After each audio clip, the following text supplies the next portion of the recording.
ang lalaking nagmula sa bansang hindi makikita sa mapa.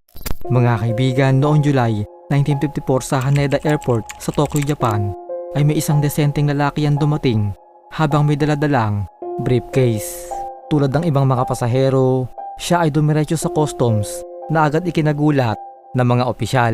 Nang tanungin kung taga saan siya, ay sinabi niya na galing siya sa bansang Taured, isang lugar na hindi nag-e-exist sa ating mundo. Ayon pa sa kanya, 3 beses na raw niyang bibisita sa Japan.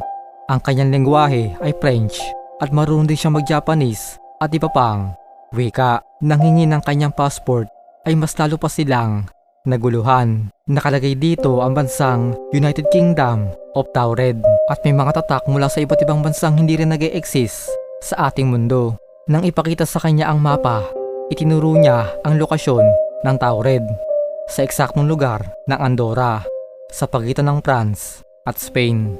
Nagulat din siya dahil ang tawag natin doon ay Andorra, pero sa mundo raw nila, libo-libong taon na nag-e-exist ang Taured. Nang impeksyonin ang kanyang bag, nakita nila ang kakaibang pera mula sa mga hindi kilalang bansa at sinabi niya na meron siyang tinutuluyang hotel sa Tokyo. Ngunit sinabi ng empleyado na wala siyang booking doon. Dahil dito, kinumpiska ang kanyang mga gamit at dinala siya sa isang hotel malapit sa airport. Nilagyan siya ng 2 gwardya at ikinulong sa kwartong iisang pinto lang ang labasan. Pero kinaumagahan, laking gulat nila na misteryosong nawala yung lalaki. Kasama rin naglawan lahat ng dokumento at gamit niya. At imposibleng makatakas siya dahil nasa mataas sa palapag at binabantayan ang pinto. May mga teorya na nagkasabing ang lalaking ito ay totoong galing sa bansang Taured. Kaya lang ang lugar na ito ay matatagpuan sa ibang universe.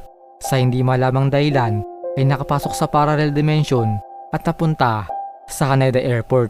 Pangalawang teorya na sinasabi ng iba na ang misteryosong lalaki ay isang time traveler na nagkamali ng paglapag na dahilan upang mapunta siya doon sa airport.